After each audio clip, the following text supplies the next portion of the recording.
In today's video, I'm going to be talking all about my file management, how I back up my images, keep them safe, and alleviate my own stresses about having wedding files on my computer, on my hard drives, in general, and in life. So if you're a wedding photographer, this video is specifically for you because I've gotten a lot of questions about this, and I'm going to take you guys behind the scenes a little bit, share with you the exact brands of hard drives that I use, cards, and what steps I take to keep all of my images super safe. So if you are curious what I do to keep all my images safe, stick around. So starting at the top, let's start with memory cards, cameras, and how I originally create files.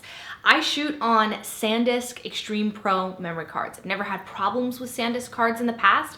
They write really quickly, so they keep my shooting speed really high, and I just really like them. So I use SanDisk memory cards, and I actually store them in these airtight, shockproof, waterproof cases. And I think these are by the company Gripe. I'll look it up, I'll link it below. But these are really great because if they come into contact with pretty much anything besides fire, they're probably gonna be okay.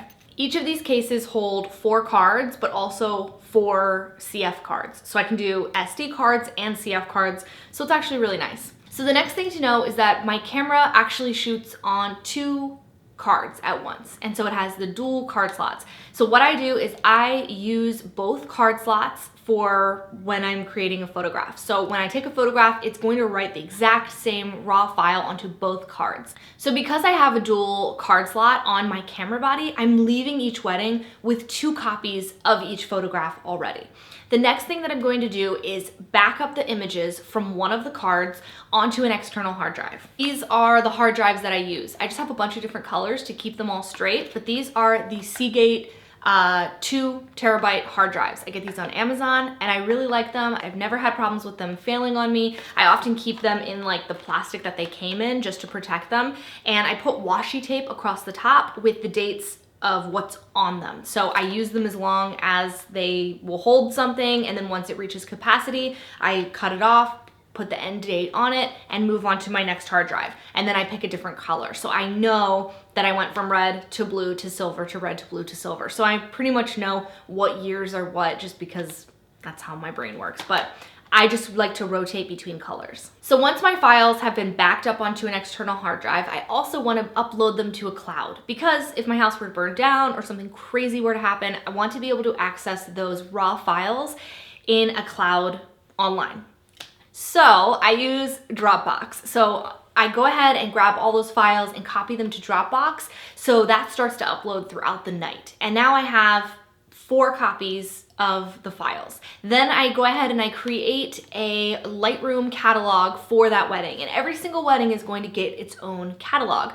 So this keeps it really easy for me for file naming and all of that. And what I do is I go year, month, day, and the couple's name. So it's really easy for me to go back in time and know what year it was, what month it was, and I go from there. So that's how I name my files. So each wedding will be one folder on my hard drive with all of the files inside of it. That means the catalog, the raw files, the edited, everything. And I never delete the raws. I know some people do, some people don't. I feel good having them, keeping them forever, even though I don't legally need to keep them for past a year, I think is what's in my contract. I never delete them. It's something that I would just rather hold on to.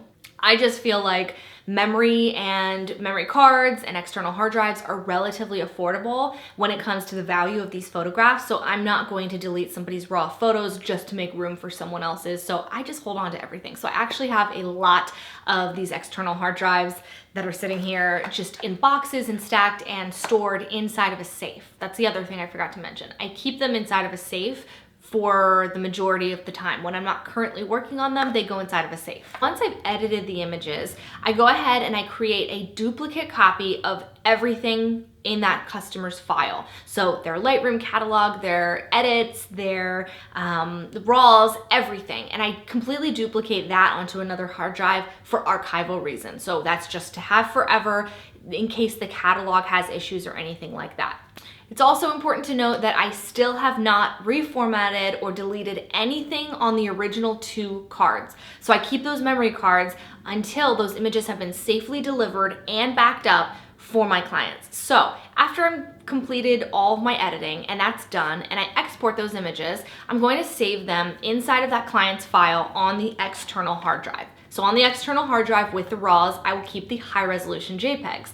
I will also store the high resolution JPEGs on Dropbox, and I will also store them in Pixieset where I deliver my galleries. Once I've successfully delivered those JPEGs, I'm done editing them, and I know my client has received them, I can then go ahead and format those memory cards. So I like to keep lots of redundancies in physical form and cloud form of my raw files until everything has been completely delivered to my client. And even then, I'm keeping duplicates of the RAWs and the JPEGs because I have my external hard drive and I have cloud storage online in a couple places, right? Because we have Pixieset and Dropbox. Quick recap, how many file backups do I have? I start the day with 2 of every image. Then I get home and I put them on an external hard drive and then I upload it to a cloud. So then we have 4 big files. These are physical and online, so we're pretty safe. Then at this point, we're able to upload all of the high resolution JPEGs, and that's gonna be physical and online. Then we can get rid of those files on the cards. So I don't format over those SD cards or those CF cards until the high resolution JPEGs have been delivered to my client. So that is a step-by-step process for how I back up my wedding images. I hope this has been helpful for you. I'm curious what you do. Do you use more backups, less backups? Do you have any suggestions for me of how I could be more thorough? I'm really curious to hear what your thoughts are. So leave them in the comment section. Be sure to hit the thumbs up button and I will see you guys next Wednesday. Bye guys.